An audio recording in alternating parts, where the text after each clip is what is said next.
اور انہوں نے اللہ کی قدر نہیں کی جیسے اس کی قدر کرنے کا حق تھا۔ سبحانہ و تعالی عما یشرکون، اللہ تعالیٰ پاک ہے اور بہت بلند ہے ان کے اس شرک سے جو یہ کرتے ہیں۔ جناب محمد کریم صلی اللہ علیہ وآلہ وسلم نے اپنے سے پہلے آئے ہوئے کسی پیغمبر کو مشکل کشا نہیں بنایا، حاجت روا نہیں بنایا، غوث نہیں بنایا، داتا نہیں بنایا، دستگیر نہیں بنایا اور گنج بخش نہیں بنایا۔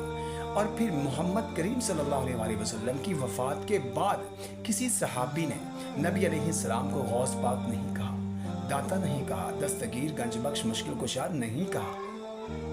لیکن لوگوں نے صحابہ کے گزرنے کے بعد، تابعین کے گزرنے کے بعد، اتباع تابعین کے گزرنے کے بعد، ائمہ محدثین گزرنے کے بعد اپنے اپنے پسندیدہ لوگوں کو من گھڑت طور پر، خود ساختہ طور پر غوث بنا لیا، داتا بنا لیا، دستگیر بنا لیا، گنج بخش بنا لیا، مشکل کشا بنا لیا اور بگڑی بنانے والا گھڑ لیا اور بنا لیا۔ وما قدر اللہ حق قدرہ، یہ آیت میں بار بار کیوں پڑھ رہا ہوں؟ اس لیے کہ وہ القاب ہیں جو میں نے ابھی ذکر کیے ہیں، ان القاب کا معنی دیکھیں تو آپ کو پتہ چلے گا۔ اگر آپ غور سے نیوٹرل ہو کر ان ایمانداری کے ساتھ، دیانتداری کے ساتھ سوچیں گے تو آپ کو پتہ چلے گا کہ وما قدر اللہ حق قدرہ، کہ ان لوگوں نے اللہ کی قدر نہیں کی جیسے اس کی قدر کرنے کا حق تھا۔